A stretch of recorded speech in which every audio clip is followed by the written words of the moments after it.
Wir gehen als allernächst zu der Präsentation von der Dr. Emmanuel Pison kommen. Ich hatte schon pummelt gelesen, die Präsentationen von hier zu hören und ich freue mich immer darauf, hier nur zu lauschen. Sie ist Médecin Spezialist und Pädiater. Sie schafft am Service Evaluation et Rééducation fonctionnelle vom CHL und sie schafft auch bei einem von unseren Membern der Rééducation précoce Hölle für die Puppelchen. Vielmals merci. Äh, so ein Moyen. Ich kann leider nicht eine große Präsentation auf Letztewoch machen, also ich werde auf Französisch schwätzen, aber normalerweise ich verstehe, wenn die gut frohen, ich kann normalerweise gut verstehen. Euh, voilà, donc beaucoup de choses ont déjà été dites. Donc au niveau des constats, je pense que on est tous d'accord sur la situation et les difficultés rencontrées en termes d'inclusion. Donc finalement, le début de ma présentation, ça va être un petit peu des redites, mais on va passer vite. Mon objectif aujourd'hui, c'était vraiment de présenter la mise en pratique de cette inclusion, enfin, quels sont les leviers qu'on peut mobiliser avec des idées concrètes. Voilà. Euh, donc, effectivement, je travaille à la fois au CHL dans l'unité d'évaluation et de rééducation fonctionnelle. Donc, souvent, les personnes, ils me demandent, mais qu'est-ce que tu fais? Enfin, c'est quoi ton travail? Tu travailles avec les enfants, tu les rééduques, qu'est-ce que tu fais? Moi, mon objectif en tant que pédiatre, c'est je ne peux pas tout guérir. Il y a des situations qui sont chroniques et je le sais. Et donc, je n'ai pas cette prétention de pouvoir sauver. Par contre, mon but en tant que pédiatre, c'est que l'enfant, malgré les difficultés qu'il rencontre, il puisse aller bien, il puisse pouvoir faire ce qu'il aime, il puisse avancer sans se sentir limité. En tout cas, le mieux possible. Ça, c'est mon objectif de pédiatre. Il faut dire que ça n'existe pas, cette spécialité. Il y a seulement les Suisses qui ont une spécialité qui peut s'approcher, qui s'appelle pédiatrie du développement, mais c'est pas du tout reconnu. Et c'est ce qui fait que c'est quand même mon travail, il est bien spécifique et c'est pour ça qu'il est soutenu par le ministère de la Santé sous forme d'une convention, parce que un pédiatre généraliste de ville, il ne peut pas et il n'a pas le temps de faire ça à côté du suivi de la santé de l'enfant. Voilà, et j'interviens en tant que, enfin voilà, l'association Service Rééducation Précoce a sollicité via le service d'évaluation un encadrement médical pour les enfants qui sont suivis en termes de rééducation. Euh, donc voilà, l'introduction, c'est un petit peu les constats qu'on a fait avant. On va parler des défis actuels et puis surtout des perspectives. Donc on parlait des chiffres tout à l'heure. Moi, je pense quand même qu'il y a des chiffres qui sont assez faciles. C'est les chiffres de notre population pédiatrique. Je ne sais pas trop où est le pointeur. Ça doit être ça. Oui. Voilà, donc ça, c'est les statistiques du Luxembourg de 2021 sur la population résidente au Luxembourg. Et donc, on a quand même 135, enfin, presque 136 000 enfants, certainement un peu plus, qui sont âgés de 0 à 19 ans. Et on verra tout à l'heure que de ces chiffres-là, on peut quand même extrapoler, puisqu'on sait qu'il y a dans la population générale, par exemple, un enfant sur six qui a un trouble du neurodéveloppement. Chez les adultes, on a une personne sur quatre qui est porteuse d'un handicap, visible ou non visible. Donc les chiffres, on les a quand même. Voilà, ça c'est un constat. Les différents types de handicap, donc quels sont les enfants que je vois? Eh bien, c'est effectivement, pardon, tous les types de handicap. On les a abordés tout à l'heure, donc je ne vais pas revenir dessus. Ce qui est important, c'est que autant pour tout le monde, c'est évident qu'un enfant en chaise roulante, il a des besoins spécifiques, mais effectivement, c'est toute la face cachée qui est compliquée, c'est qu'il y a 80% des handicaps qui sont invisibles. Donc on a parlé des 10, mais un handicap, une personne avec un handicap moteur, ça peut se voir très peu. L'hémiplégique qui a quand même des bonnes compétences, bon, moi je peux peut-être le remarquer dans la rue, mais la plupart des temps, les personnes ne s'arrêtent pas là-dessus. Et l'autre problème, c'est les comorbidités, c'est-à-dire que l'enfant avec une hémiparésie, si éventuellement la personne la voit, elle ne va en général pas penser qu'il y a des troubles cognitifs associés. Et c'est bien là la difficulté, c'est que ben, dans notre système, l'enfant va être accompagné par le CDM, le Centre de compétences pour la motricité, mais il n'y a rien de structuré pour évaluer ses compétences intellectuelles, alors que c'est connu. Hein, ça, on va parler des notions qu'on a normalement, des connaissances scientifiques qu'on a, mais qu'on n'utilise pas. Hein. Euh, bon, forcément, ça, moi, j'interviens chez les tout petits. C'est vraiment pour ça que j'ai fait de la pédiatrie. C'est que je suis fermement convaincue qu'il faut intervenir tôt. C'est tellement évident pour moi, mais je sais que c'est pas forcément logique pour tout le monde. Alors, je le redis, plus on intervient tôt, plus on peut anticiper. Et qu'est-ce qu'on peut anticiper? Les transitions. Voilà, on a déjà entendu par le partage d'Abby que c'était un long parcours. Hein, c'était un peu la bataille. C'était fatigant pour tout le monde. Voilà, donc l'accompagnement, il est tout au long de la vie, du début à la fin, avec un focus important qu'on doit tous avoir sur l'accompagnement des transitions. Euh, donc ça, c'est quand même une notion importante, même si on rentre un petit peu dans la technique du suivi développemental. Mais ça, c'est un sujet qui me tient à cœur. Les interventions précoces, elles sont là, elles sont nécessaires dès qu'on a l'idée que peut-être il y a une difficulté. Ça ne se discute pas. Il y a une difficulté, il y a une inquiétude, on intervient. Le but de cette intervention précoce, c'est de réévaluer derrière. Est-ce que mon intervention, elle a permis un rattrapage, c'est-à-dire que l'enfant qui vient, il a rattrapé le niveau de développement attendu. Et là, on va dire que ce n'était pas une rééducation, c'était une intervention sur l'environnement. L'enfant n'a pas de difficulté structurelle interne, c'est son environnement qui n'arrivait pas à ce moment-là à répondre aux besoins qu'il avait pour évoluer selon la norme attendue. Ça se voit très vite après 6 mois d'intervention. Si l'enfant n'a pas rejoint sa trajectoire, il n'y a pas de discussion. Il y a un problème, il y a un trouble, quelque chose qui ne va pas disparaître.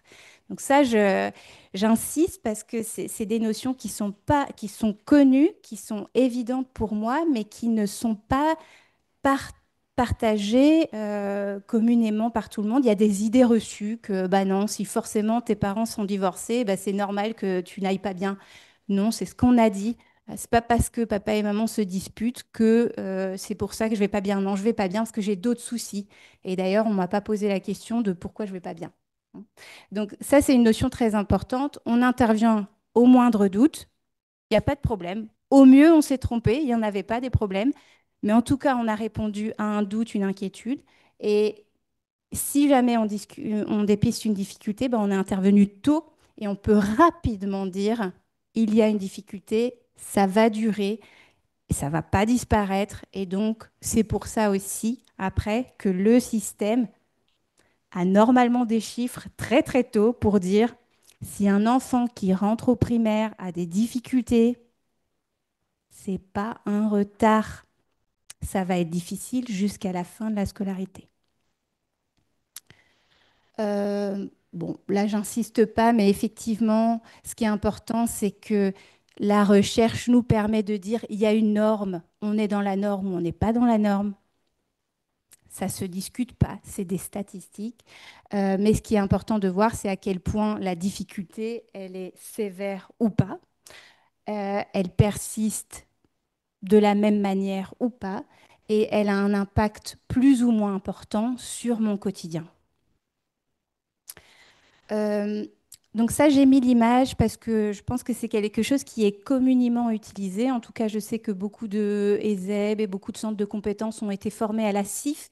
Je l'ai mis parce que la CIF, c'est un modèle de la santé, c'est pas un modèle pédagogique. Et c'est un modèle de la santé qui a été créé pour mieux décrire le fonctionnement des personnes en situation de handicap. Parce qu'on est passé de la notion je suis handicapé parce que j'ai des déficiences, parce que j'ai un côté de mon corps qui marche pas, parce que je parle mal, parce que j'ai une difficulté. On est passé à la notion de je suis en situation de handicap. C'est-à-dire que l'environnement ne me permet pas d'interagir sans difficulté.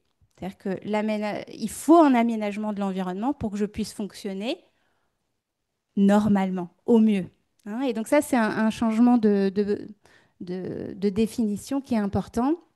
Et finalement, où est-ce que l'école ou où est-ce que l'inclusion, elle intervient? Bah, elle n'intervient pas dans ça, elle n'intervient pas dans cette notion catégorielle de maladie. Elle intervient pour tout le monde, parce qu'on peut tous, à n'importe quel moment, avoir des limitations si l'environnement ne répond pas à notre fonctionnement. Hmm. Et donc l'inclusion, c'est en fait évaluer comment je peux participer, qu'est-ce que je dois modifier dans l'environnement ou qu'est-ce que l'environnement doit modifier pour me permettre ça. Alors les défis actuels, ça c'est pour réinsister sur le message et je partage ça pleinement qu'il y a beaucoup de choses qui vont très bien. Et donc, en théorie, effectivement, l'inclusion, ça devrait être simple. Alors, qu'est-ce qui va très bien? On a quand même un système donc, qui s'est réformé en 2018 avec un beau modèle, euh, avec un niveau local, un niveau régional, un niveau national, 8 centres de compétences et une agence, tout ça pour accompagner les besoins spécifiques. Donc, quand même, c'est un gros effort qui a été fait, un effort de structuration de filière. Jusque-là, tout va bien.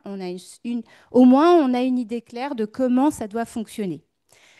J'ai déjà juste un tout petit remarque que ce qui est compliqué, c'est que ce système de soutien, il a été pensé de manière catégorielle et donc on s'est éloigné de ce concept de la CIF que on doit plutôt évaluer le fonctionnement et pas l'étiquette diagnostique de l'enfant.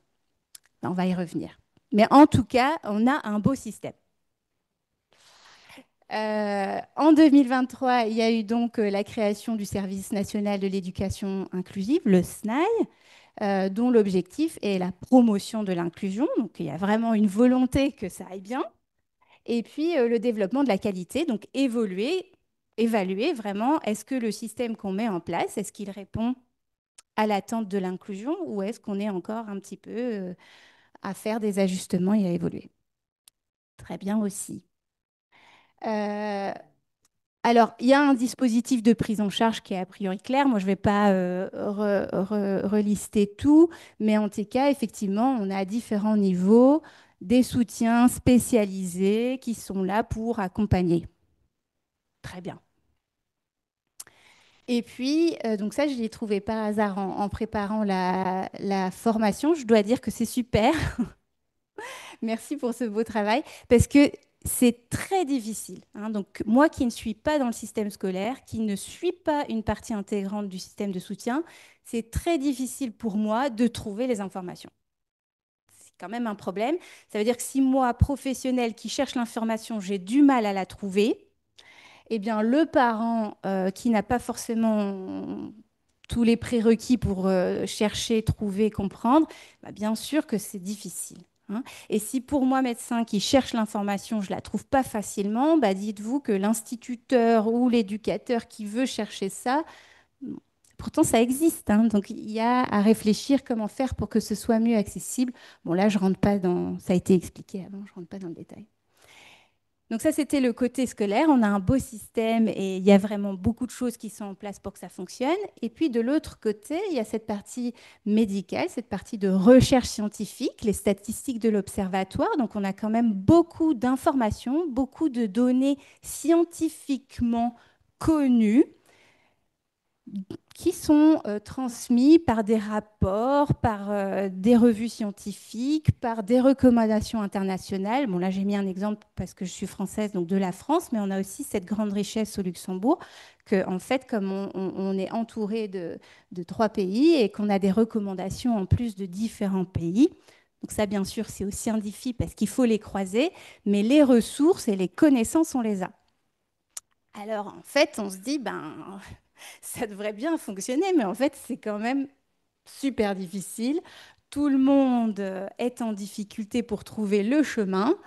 Et alors, bah, pourquoi c'est si difficile? Alors, c'est difficile parce que bah, déjà, il y a un grand nombre d'enfants avec des besoins. Donc, par exemple, je vous ai mis, j'ai extrapolé des statistiques de la population luxembourgeoise. Pardon. je suis désolée, je mélange le pointeur et le reste. Euh, c'est connu, ça c'est statistique, la science le sait, on a 10 à 15% de la population qui est porteuse d'un TND. Donc voilà, je vous ai remis les chiffres, hein, la population de 0 à 4 ans, 0 à 19 ans. Donc quand même, on sait déjà que de la naissance au passage à la vie adulte, on a presque 21 000 enfants jeunes porteurs d'un TND. Et encore, ça, c'est pas tout, parce que les TND, c'est pas toutes les difficultés développementales. Vous avez tous les autres handicaps qui interviennent, les maladies chroniques, les séquelles de maladies aiguës. Donc, ça, c'est même pas l'ensemble de tous les enfants. Comme j'ai dit, chez les adultes, on dit une personne sur quatre est porteuse d'un handicap. Une personne sur quatre. C'est beaucoup. Euh, alors après, bien sûr, il y a la sévérité qui rentre en jeu, mais voilà. Donc, les demandes et les besoins, on a dit, on le constate, ils augmentent. C'est comme ça. On doit faire avec. On doit le prendre en compte. C'est une réalité. Et puis, l'autre difficulté, c'est la variété des situations. Et c'est ce que les enseignants disent. C'est, bah oui, mais moi dans la classe, alors c'est compliqué. J'ai un enfant avec une déficience intellectuelle, un syndrome génétique. J'ai un enfant autiste. Et puis, j'ai deux enfants avec des troubles des apprentissages, anciennement appelés 10. Bah, oui, moi, je ne suis pas étonnée. Statistiquement, c'est évident. C'est évident. Ils sont là, ils sont dans la classe. C'est pas quelque chose d'étonnant. Alors, c'est compliqué, mais c'est la réalité. Et donc, si c'est varié, bah, c'est difficile d'être à jour sur toutes les connaissances. Et là, il faut que le système soutienne l'enseignant à avoir les connaissances de base pour commencer quelque chose. Mais tout seul, il n'y arrivera pas, effectivement. Alors ça, j'ai découvert tout récemment grâce à nos collègues du service audiophonologique qui ont trouvé le carnet de développement canadien, qui est un carnet qui va de 0 à 5 ans. Et cette image, elle est fantastique, je l'aime beaucoup, je viens de la découvrir, parce que elle analyse l'environnement. Donc, au-delà de considérer la personne par ses difficultés, elle interroge donc la famille de l'enfant sur quelles sont vos autres préoccupations que juste les difficultés de votre enfant. Et ça, c'est très important parce que vous ne pouvez pas aider un enfant en difficulté si les parents sont déjà préoccupés par des priorités vitales. Je n'ai pas d'argent pour me loger. Je vais être expulsée de mon logement. J'ai perdu mon travail. Je suis épuisée. Euh, c'est extrêmement stressant, mon quotidien, etc. Donc, si on veut pouvoir aider, il faut avoir cette analyse, mais bien sûr, c'est difficile. Ça prend du temps parce qu'il faut aller évaluer chaque domaine. Alors ça, je l'ai mis, c'est pas pour l'image en elle-même, on va pas tout relire, mais ça, c'était le labyrinthe, on avait parlé de la jungle. Ça, c'est ce qui est dans ma tête, hein. Quand je vois un enfant, je pense à tout ça. Et encore, c'est très difficile à mettre sur papier. Il manque des choses. C'est pas que j'ai voulu volontairement oublier quelqu'un, non, c'est que c'est super compliqué. Et si on veut faire une évaluation complète, il faut au moins penser à tout ça. Et encore, c'est pas suffisant. Hmm. Et donc, euh, il faut que chacun euh, soit persuadé qu'il a sa place. Moi, je peux rien faire toute seule si les autres ne m'aident pas. Donc, c'est ça le travail interdisciplinaire, c'est ça la collaboration, c'est avoir confiance qu'on est tous une partie du puzzle et qu'on a tous un rôle à jouer et qu'on doit tous prendre ce rôle. On a chacun une mission et chaque mission est importante. Il n'y en a pas une qui prend le dessus sur l'autre. On est tous égaux dans l'intervention auprès de l'enfant. Euh, donc cette image-là, je l'ai mise parce que ça me semble important. Pourquoi c'est compliqué cette inclusion? Une des raisons, c'est parce qu'elle arrive trop tard. Donc là, c'est une image sur les troubles d'apprentissage, mais vous pouvez appliquer ça à n'importe quelle difficulté d'un enfant dans le cadre scolaire. C'est cette c'est ces difficultés à apprendre les outils scolaires.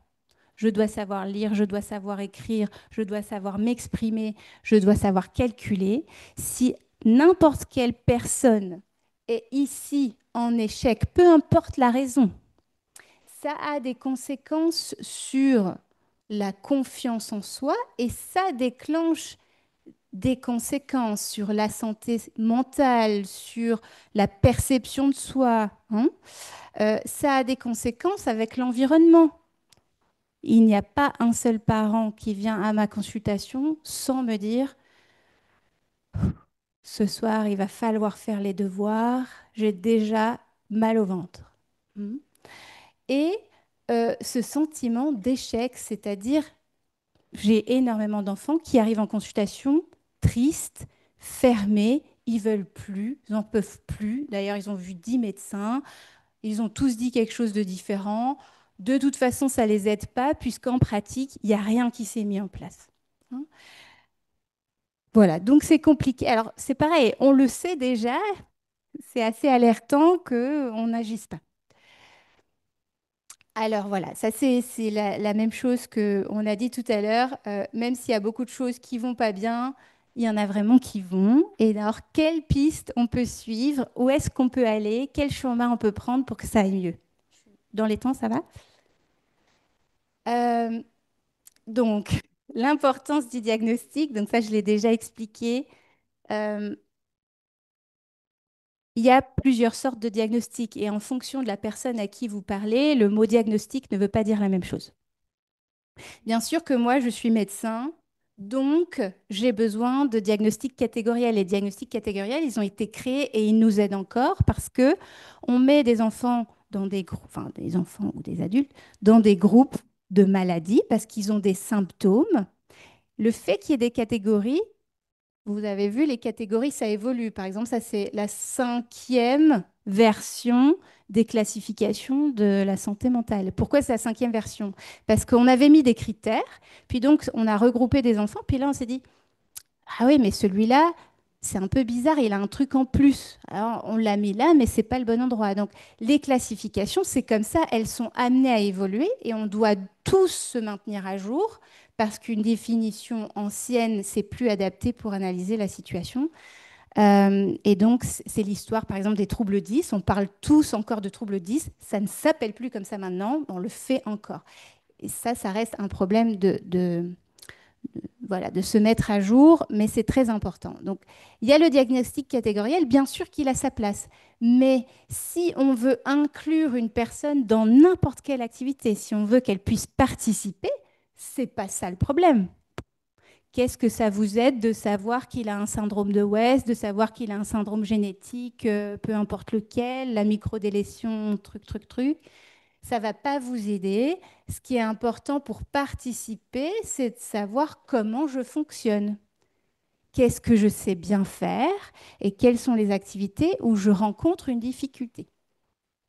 Alors bien sûr, il y a le diagnostic étiologique qui nous aide beaucoup pour donner des perspectives, pour expliquer a priori ça va aller vers quelle direction, pour dépister des complications, anticiper des complications.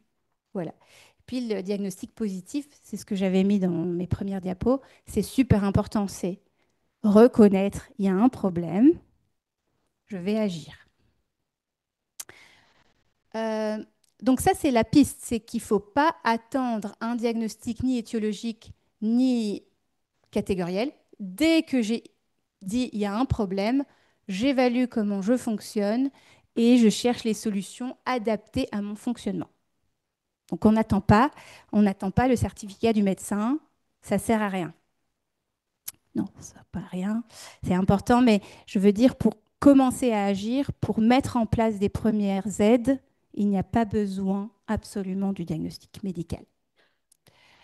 Alors ça, c'est quelque chose aussi qui est très important parce que c'est un outil utile pour décrire justement le fonctionnement, comment la personne, elle s'adapte à son environnement. Ça s'appelle l'échelle de Vineland. C'est des questionnaires à viser du parent, à viser éventuellement de l'enfant, à viser de l'enseignant. Et donc, on analyse le fonctionnement de l'enfant dans ces différents milieux et selon différents domaines. la communication, l'autonomie, la socialisation, la motricité, les comportements inadaptés. Et on a, je crois, 13 sous-domaines pour préciser voilà, les domaines de communication. Et par exemple, l'autonomie, qui est un domaine de fonctionnement très important si on veut participer à quelque chose, eh bien, c'est l'autonomie personnelle, l'autonomie dans l'environnement familial, l'autonomie sociale, c'est-à-dire dans tous les environnements externes, l'école, les loisirs, etc. Un outil très important à utiliser si on veut décrire le fonctionnement. C'est largement sous-utilisé et je répète régulièrement quand je suis interpellée, faites une évaluation du comportement adaptatif ou du fonctionnement adaptatif. Autre piste, bah, l'importance de la coordination. Alors, l'image là, on me pose toujours la question, oui, mais pourquoi vous voulez que le coordinateur, bah, ça soit un médecin? Moi, je n'ai pas besoin d'être coordinateur. Si tout le monde veut le faire, c'est très très bien. Simplement, être coordinateur, c'est un tout petit peu compliqué parce qu'en fait, il faut avoir une vision globale. Et la plupart des professionnels, s'ils coordonnent, ils coordonnent selon leur formation de base. Et donc, un coordinateur, c'est très utile, mais alors, il faudrait définir c'est quoi les missions de ce coordinateur, quelles recommandations il doit suivre, quel domaine il doit évaluer. Évaluer, oui, c'est ça. Enfin, qu'est-ce que ça veut dire coordonner, hein? Comment en pratique je coordonne une situation? Voilà. Importance d'un langage commun. Donc, j'ai essayé de trouver une petite image pour interpréter ce que je veux dire.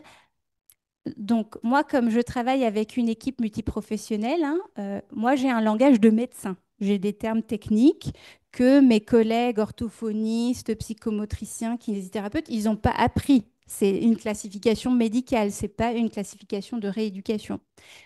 Donc, on parle toujours du même enfant, mais sauf on le regarde avec sa propre lunette ou son propre angle de vue, comme c'est montré ici. Et donc, là, l'idée, c'est de dire faut quand même qu'on fasse attention parce que si on n'a pas un langage commun, si on n'a pas un vocabulaire partagé, on ne va pas se comprendre même si on parle de la même chose. Donc, d'où l'idée de développer des outils de communication et j'en avais déjà parlé. On a la chance, voilà, parce que comme j'ai dit, en Europe, on a beaucoup, enfin, tous les pays européens œuvrent et travaillent pour améliorer la situation d'inclusion et donc on a des outils, pardon, peut-être c'est trop fort, notamment destiné, et celui-là je l'aime beaucoup, à parler du développement de l'enfant par l'observation des parents et des professionnels de terrain. Hein. Donc là, c'est petite enfance, c'est avant même l'école. Et c'est des choses assez simples. Alors, par exemple, pour analyser le développement d'un enfant à 18 mois, euh, donc, j'ai 18 mois, je sais me lever seule. Est-ce que papa et maman m'ont vu le faire? Oui, tout le temps. Euh, oui, un peu, mais j'ai besoin d'aide ou pas encore. Et la confrontation avec la vue du professionnel. Et pourquoi c'est important cet outil? Parce que c'est une observation. C'est neutre.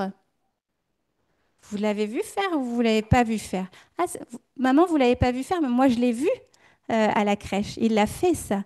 Ou à l'inverse, la crèche qui s'inquiète, qui dit, mais il ne me regarde pas dans les yeux. Et maman, elle dit, mais oui, moi, à la maison, il me regarde dans les yeux. Hein, donc, c'est un outil objectif, neutre, pour communiquer ensemble et pour ensuite faire des conclusions. Si on a des signes d'alerte que le développement est en dehors de la norme attendue, eh bien, je vais intervenir. Hein, et cet outil, il est transmis en posant la question, voilà, on a détecté ces difficultés. Docteur, est-ce que vous pouvez agir? Est-ce que vous pouvez nous aider?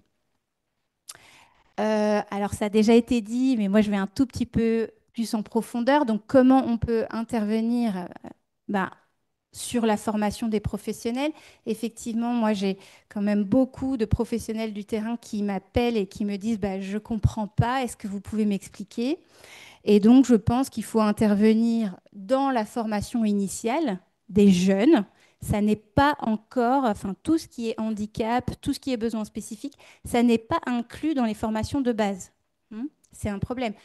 Ça n'était pas inclus dans ma formation de base non plus. En pédiatrie, j'ai jamais été formée au handicap. Tout ce que je sais aujourd'hui, c'est les professionnels qui me l'ont appris, c'est les familles et les enfants qui me l'ont enseigné. Mais d'où la nécessité aussi d'une formation continue pour ceux qui n'ont pas eu une formation de base. Et là, on a quand même aussi, donc on a l'Université de Luxembourg qui peut être un levier avec nous pour avancer. Et on a les plateformes de formation continue de l'éducation formelle et de l'éducation non formelle. Donc il y a beaucoup de choses qui existent, hein, mais qu'il faut juste activer. Bon, là, il y a une faute en plus. Je reviens pas, mais c'est pour dire que c'est connu, on a des chiffres que voilà, la réussite scolaire, elle dépend de la précocité de l'introduction des aménagements et aussi de la continuité. On a parlé des ruptures. Je ne comprends pas l'enfant qui est en 4.2 qui passe en septième son plan d'aménagement, il ne le suit pas. Au lycée, même si on a des ESEB, on a des commissions d'inclusion, il faut se battre tous les ans pour qu'il y ait un document écrit qui est a priori toujours le même ou qui est réactualisé. Et donc, ça ne suit pas. Euh, Ça, c'est pour dire qu'on a un cadre législatif et que c'est quand même, donc c'est l'Agence européenne hein, pour les besoins spécifiques et l'inclusion, qui redit que finalement, pour l'instant, tous les pays européens ont des cadres législatifs qui se basent sur des aménagements catégoriels, c'est ce qu'on a dit, hein, les maladies, alors que le but, c'est vraiment de changer les mentalités et d'aller vers l'évaluation des besoins et du fonctionnement. Vous pourrez lire en détail, je peux transmettre tout. Et le dernier point, je crois que c'est le dernier point, mais sinon, de toute façon, on va s'arrêter. C'est l'autodétermination. Donc, vous avez eu vraiment un témoignage touchant d'Abby. Euh, c'est quand même incroyable que Abby, elle, qui est intelligente, qui sait apprendre, qui est motivée à apprendre, qui a des bons résultats, euh, on lui dise, ah ben voilà, tu as un problème pour t'exprimer, tu as un problème pour te déplacer, tu vas aller au modulaire en voie préparatoire. C'est extrêmement choquant et heureusement qu'elle a eu tout le soutien de tout le monde autour d'elle pour appeler le droit à l'autodétermination. C'est vraiment que la personne, mais ça peut être le jeune enfant ou la personne âgée, on est tous capables d'être acteurs de notre vie. On pense tous quelque chose, on a tous des envies, on a tous des rêves, on a tous voilà, des volontés. Et il y a une grande différence entre être, parce que je pense que le problème vient de là, entre être acteur de sa vie, être autonome à exprimer ses idées, faire des choix, et être indépendant. Un enfant de 3 ans, il est autonome pour s'habiller, il n'est pas indépendant. Vous n'allez pas aller lui demander de faire les courses, mais il est autonome pour s'habiller. Hmm. Et c'est pareil tout au long de la vie. On a des compétences, et donc ça, je trouve que c'est un bel outil, hein. Je vous propose des outils. C'est est-ce que je suis capable et qu'est-ce que je dois développer comme compétence pour être capable, pour être autonome, pour me connaître moi-même, pour m'organiser, pour évoluer. Et ça, c'est aussi d'autres outils. C'est fait par l'association Trisomie 21 France. C'est Imagine ton projet de vie. C'est comment aider la personne elle-même à construire, à exprimer comment elle veut avancer dans la vie. Et bien sûr que des obstacles sont présents, ça ne veut pas dire que c'est pas possible. Hein. C'est le but des projets de vie. Donc, ça, c'est juste pour vous montrer qu'il y a des outils qui existent, il n'y a rien à inventer. Hein. Voilà.